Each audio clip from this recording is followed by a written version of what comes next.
Okay, I'm going to start here at the end. This is Russell Hudson, and he belongs with Alexis over here.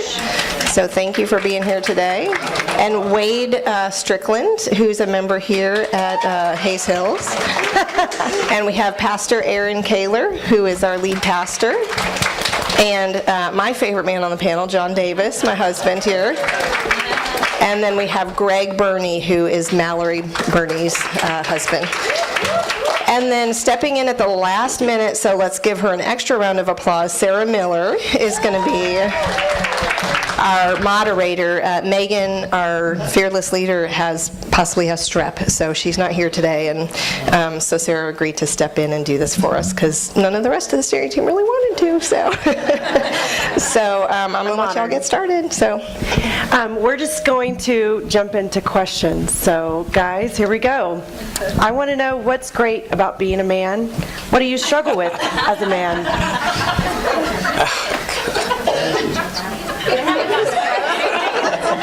Well, I think Aaron's the most manly of all of us. I would say one of the things I enjoy about being a man is I do appreciate just being able to. I think we're given some advantages as a man. We're raised, I think, to be a leader, to be confident. I think that's instilled in us early on. I think that's one of the advantages of being a man. I think one of the things I enjoy about being a man, just practically, not really like privilege, is that when I get in an argument with another dude, it's over in like 30 minutes. I also enjoy that when I go to play basketball with one of my buds and I come home and Lindsay asks, well, did you and Alex talk about I say, no, we were there to play basketball.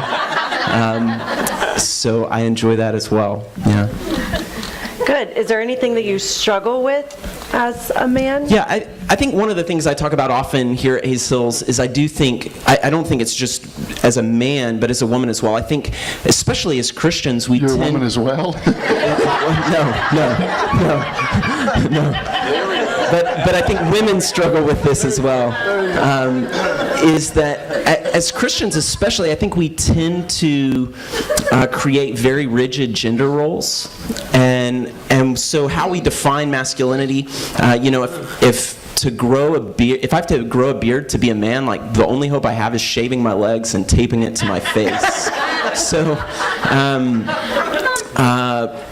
And in the Bible, so one of the things I've struggled with, my father was a man's man. He loved to hunt and fish and work with cars. That didn't take with me. And so you have to begin to be comfortable with, hey, masculinity means more than just this small stereotype. What it looks like to be a man is I'm going to love my family well. I'm going to lay down my life for my wife. That's where my manliness is going to be seen, not in being a macho man. Yeah. Okay. I would add to that. And I want to say that this is one of the things I did struggle with because I've actually done a lot of work on this. Very akin to what he's saying was vulnerability. I grew up in the same kind of family where if you didn't work on your truck and you didn't drive a car, you drove a truck. And if you didn't work on your truck or play football or do all those things, then you weren't, quite the man. And so I do drive a truck, but I don't like football. I'm not a sports guy, so much like what he's saying is it didn't fit me either. So for the longest, I kind of hid that, and I had real struggles with being vulnerable with guys. And in my 30s, I did a lot of work on that, and it's much better living being vulnerable than it is not being vulnerable. I call it strong enough, be tough enough to be tender. That's a good phrase. And there is an expectation from my wife that I'm supposed to show emotion in certain stories that she tells, and I'm not very good at that sometimes. What does spiritual leadership look like inside your home? And I specifically want to know from the guys who necessarily aren't leaders in the church. Well, I'm the first one to raise my microphone on that one. For us, Alexis has been, by and large, way more involved than me in the church, in Mops, in all kinds of organizations. And so, for me, it's kind of playing catch-up a lot with her, honestly. But also, just, when you have children, recognizing that they're constantly, when we all have children, they're constantly looking at us, and just reminding myself of that all the time. And so, making sure that for us, I think it's just a constant struggle to try and lead the house in that regard. But, you surround yourself with appropriate people who can kind of lead you down that correct path, I think. Do you have advice for a woman whose husband is not a Christian, but she feels her heart is towards the Lord? Do you have advice for a mom who is dealing with that situation? I mean, for that one, I'm sure that's present in this room on more than one occasion here. I think first and foremost, just prayer, obviously, which you're probably already doing, of course. It's hard to, whether you're talking about religion or anything, it's hard to force your husband into wanting to be involved in something. And you've probably noticed that if you do try and force him, and it's very obvious to him that he's being forced, it's going to turn him off. Y'all are very good at sometimes not making it obvious that you're doing certain things.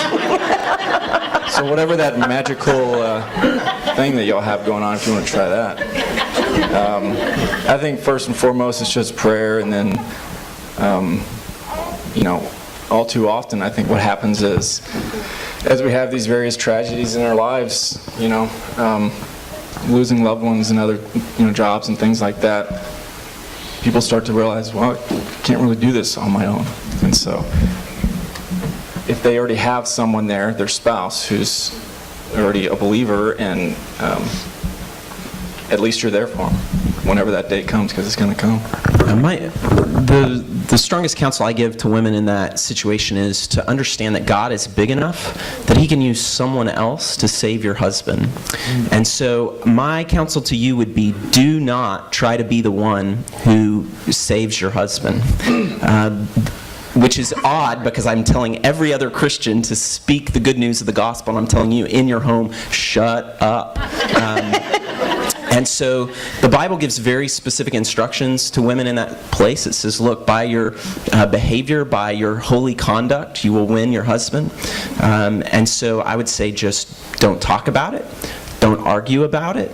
Just live very faithfully and pray that He would see in you the fruit of the Spirit, and that God would use someone else to share the gospel with him. Or He's just going to come to you one day in tears and say, look, I got to know. But to be quiet. Okay, that's hard. How does your family enjoy spending time together? So when we were looking at our house, one of the bonuses was there was a window that looks down on the kitchen and living room, and the first thing I thought was Nerf war. So I'm not a youth pastor or anything, you can't tell. But I always hate the question, like when people ask, like, oh, what do you like to do for fun, or what are your hobbies, and that kind of thing. And really, and I'm sure that you all feel this, when you have a young family, that kind of becomes your hobby. And so we kind of go through waves where busyness overwhelms us, and we just have to take a step back and say, it doesn't matter if it's going to Cabela's for free or going to Mount Playmore, we need to do something quiet zoo. Fun. Yeah. We need to do something fun as a family, and even if that just means shooting Nerf darts at each other for a while, if you aren't intentional about laughing together and being silly and crazy with your kids while they're little, then they're just going to grow up. And I can speak from experience as a child myself, just grow up understanding the parent just kind of as the person who dictates the rules, and isn't someone who's in your life to have that deep-rooted relationship, because laughter and fun, along with the brokenness and the tears, are what make a whole relationship. I agree. What about you, John? I would say our family is a big outdoor family, and there's a huge movement now called Children in Nature. And if you haven't heard of that, the benefits of having children outdoors are phenomenal for their spiritual well-being, for their intellectual well-being, for their physical well-being, for every single metric you can test. Spending time outdoors makes kids soar. So when we get a chance to spend a day together, we like to hit the water, we like to hit a hike, we like to do stuff like that. A few places around here you can do that.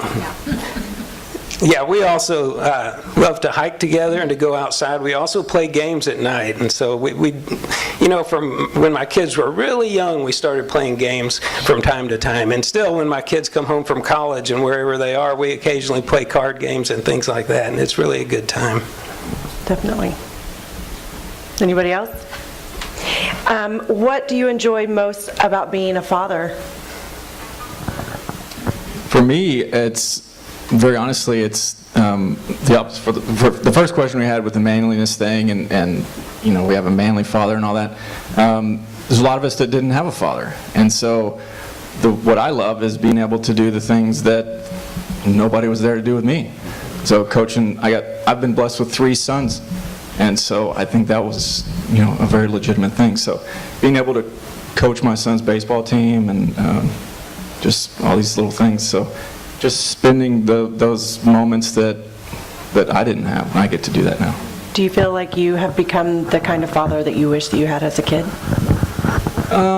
No, because I know my faults, so I wouldn't want that guy. But my kids don't have anything to compare it to, so whatever.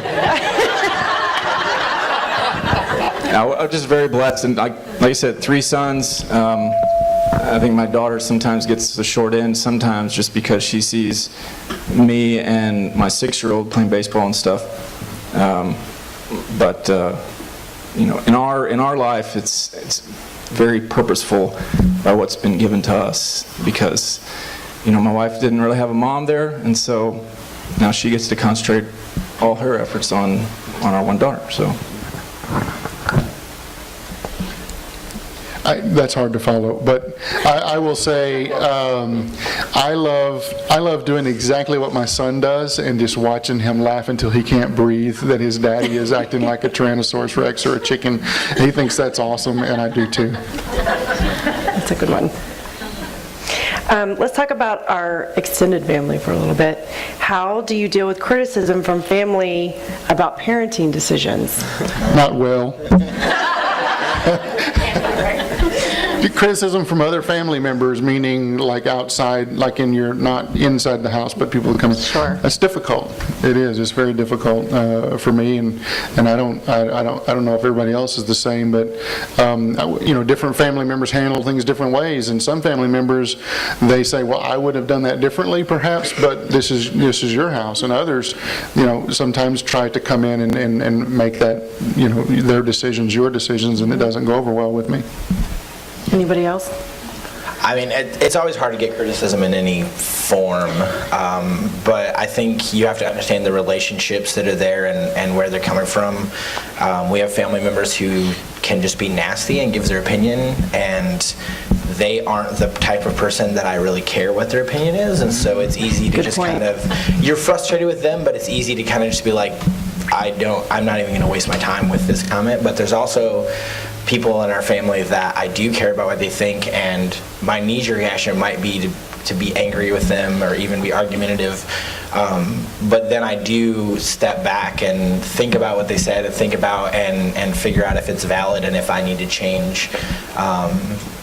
And so it just depends on where it's coming from. If you have a relative in your family that you would never want to raise your family the way they're raising their family, they might have an opinion, but it doesn't really matter because it's not their family, it's not their choice, and we just need to learn how to love them through that while not letting it ruin the relationship that we do have. Yes. How do you find a balance of being a parent, a father, a husband, a son, a brother, and then just for yourself as well? Do you have any easy questions? I say, if anybody figured that out, I would love to know the answer to this one. So.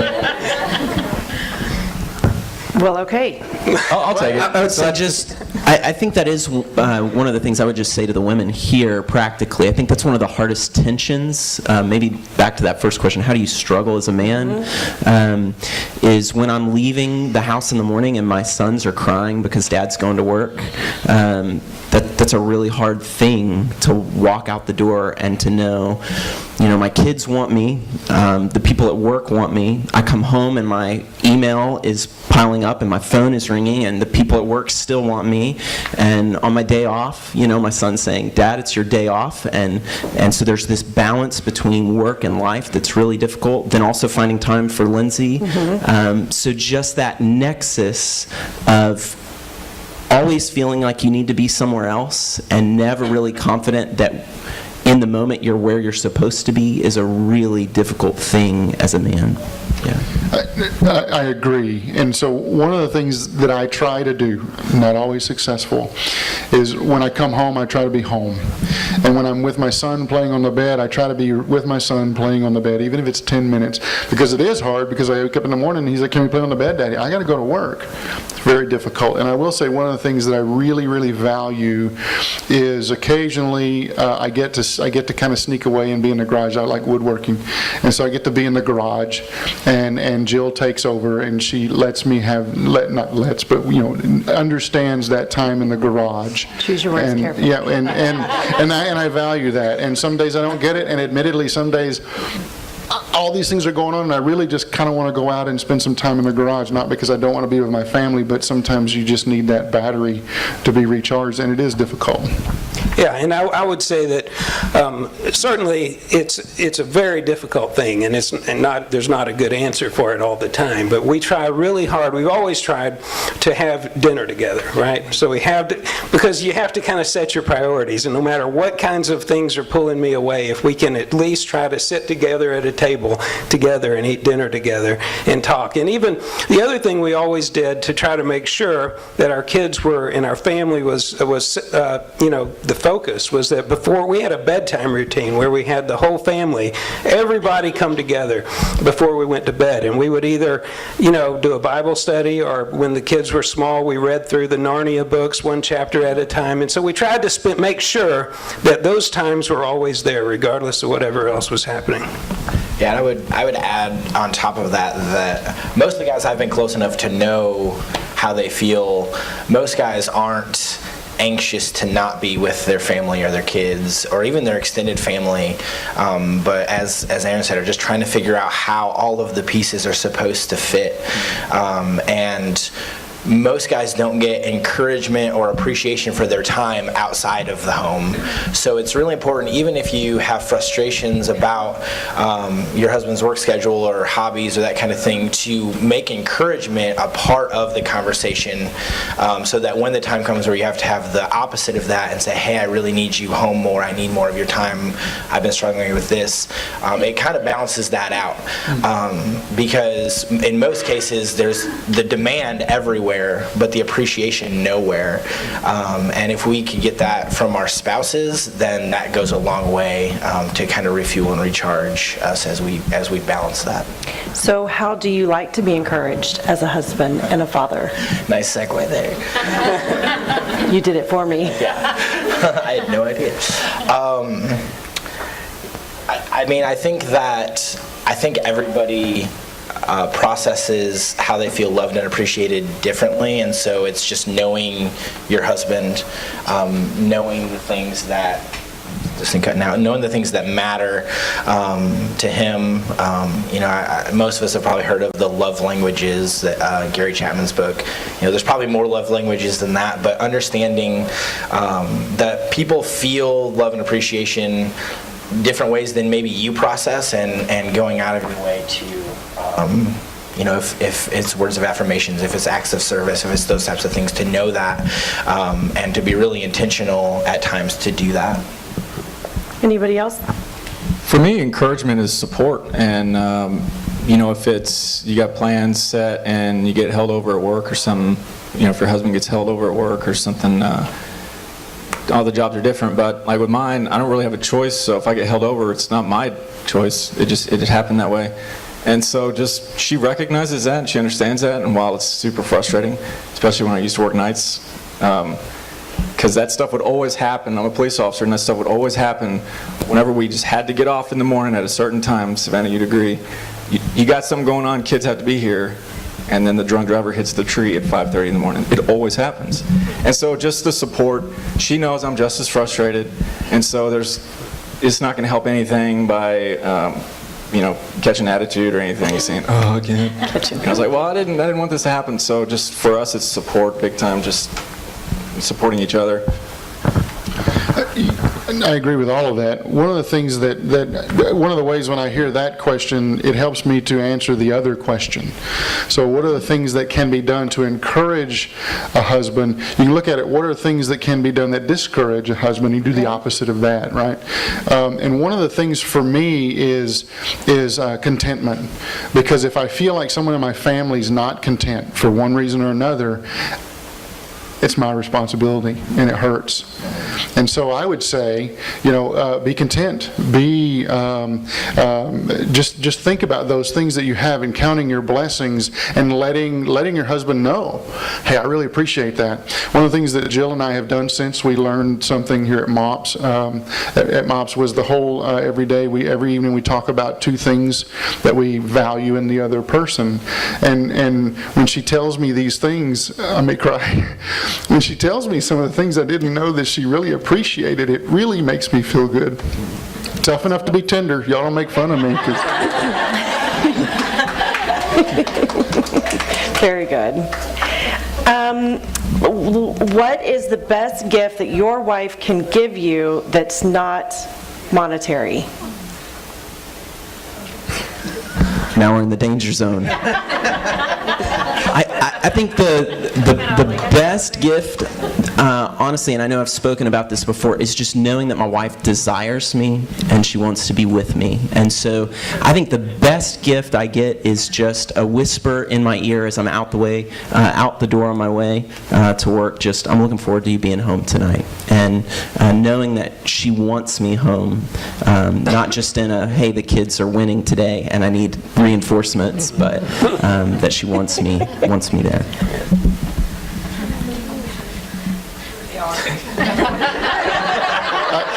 I'll say, not the obvious thing that everybody's apparently laughing about, but I would say, the thing for me is what I said is being appreciated. That when she gives me that's worth more than any money. Very nice. If you planned an ideal date with your spouse, what would it look like? You have $100, your wife. So I don't know that this sounds like an ideal date, but when our kids were really small, we would go out to eat anywhere where there was a really long line. And we would, because we didn't mind the wait, right, when we had a babysitter, so we would go to a restaurant with a really long wait list, and we would just wait and talk, and then we'd eat. And we had an excuse for being out late. That is a really good idea. Nowadays, I can't stand a long wait list, but then we really enjoyed it. That's a really good idea. Anybody else, an ideal date? For Alexis and I, we've always enjoyed just kayaking, right? So we don't do it a lot, but just something that we haven't done in a long time is always cool, just to kind of remind you of maybe pre-kid time or something. But it's always the same thing, that whenever we do get a date night, they're few and far between, but we end up talking about the kids the whole time anyway. And then we just get like, what's the point? We're having fun, don't get me wrong. It's just we don't even realize we're halfway through it and we realize we just talk about the kid and that kid and that kid. We're just like, and all so how you doing? All those Hudson kids. When you kayak, do y'all do a tandem kayak or each in your own? Tandem, because so I can do all the work. I know that's, if we're being truthful, that's why we do. I would say for us, one of the things about Jill, for those of you that know her, she loves good food. And if I had $100 and the date that makes her happy would be a fantastic meal. Nice. Anybody else? How can your wife pray for you? Often, I think would be the first part of that. I think that, prayer is a powerful thing. I think we take it for granted as believers most of the time and how we approach it. But just to, be, through the struggles with the kids and everything in life going on, to be intentional enough, and this is a two-way street definitely, but to know the smaller struggles, the internal struggles, and to pray specifically for the insecurities, to pray for the trials that we're facing and the things, and that obviously it's a responsibility on us to be able to share those things as well. But the most effective prayers, I think, are the most personal prayers when we're praying for each other. And so just to be intentional, to know those things, and to take that time, as was said, each evening to share and talk, I think goes a long way. Anybody else?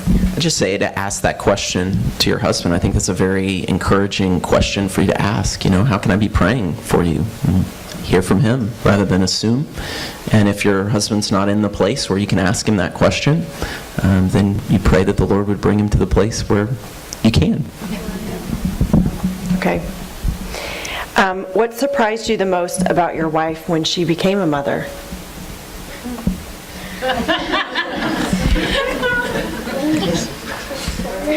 I'll go.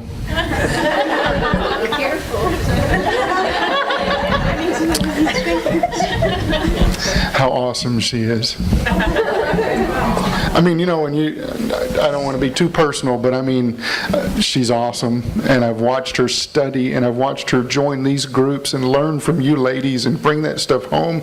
And I've watched her be more what she's designed to be in this role than any other time I've known her, and it's been fantastic.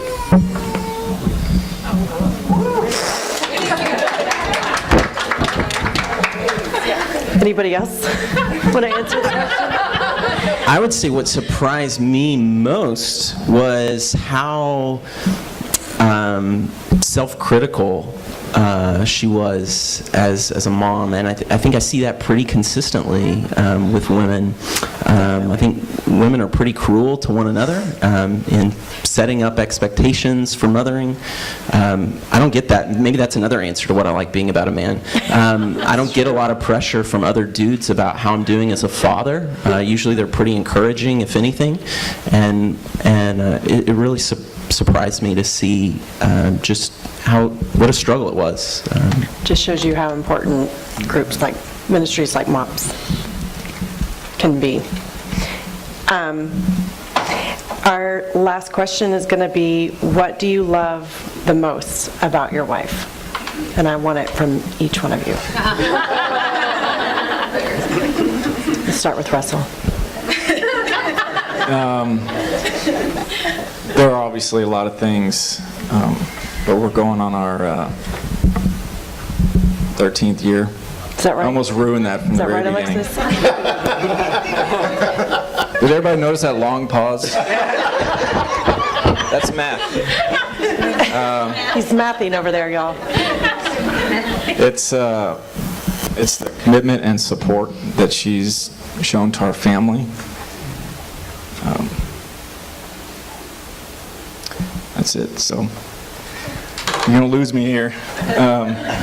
She changed me whenever we met, and she's a great mom. She gives herself so much, even to the various organizations and stuff. Whenever she's doing this thing, she takes that stuff to heart, and just lucky to have her.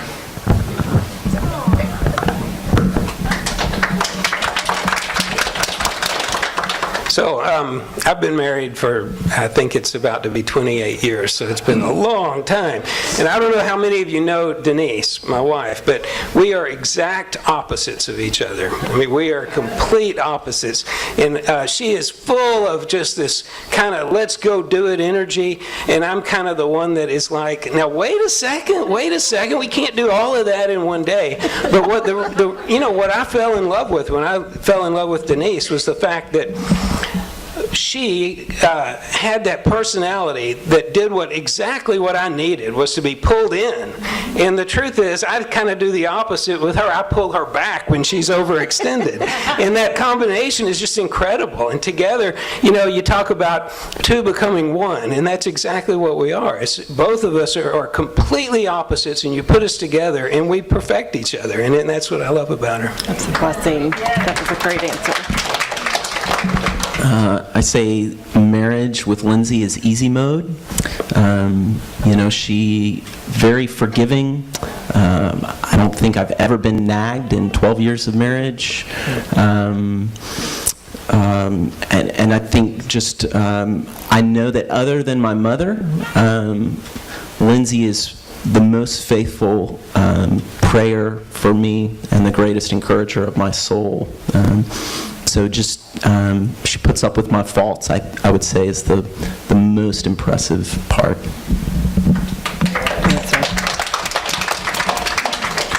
Well, this one made me sweat. I don't know.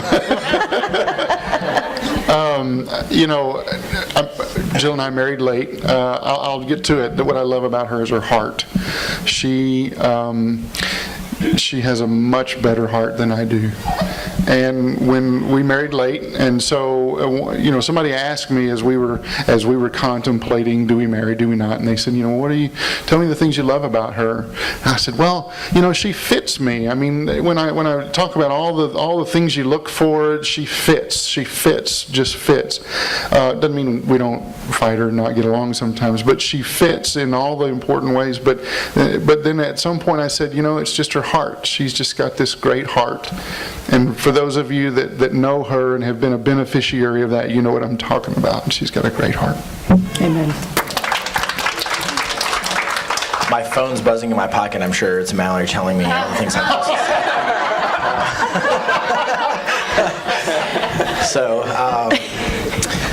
So we actually got married pretty young. Mallory was only 18 when we got married, and that's given me an opportunity to really, we grew up together from an early point. It's kind of difficult teaching students actually when the dating thing comes up, because they're like, well, how old are you? And I'm just like, I don't want to talk about that. It's bad advice. But what door that has opened for me is I get to love her so deeply, and especially for all the things that she doesn't see in herself. And the strength that she has, and the courage and the abilities that she has, and in her mind, those are flaws. But just watching her flourish in that, watching God work in her heart to accept moving 1,200 miles from home, and then taking that situation, which was so hard for her, and jumping in and leading a Mops group, which 2 years ago I would have never believed she would take any part in that. And just watching God use her and grow her, and the way that she is constantly in His Word while I'm at home wanting to play video games and should be setting the example, and she's just putting me to shame reading God's Word, and the way that she prays and cares for our kids it's just been really fun to watch that change for the better. Very good. Thank you so much, guys. And I wanted to save that question for last because I want you to know that there's at least one man who feels that way about all of you. So thank you, guys, and I hope I did okay. Thank you so much.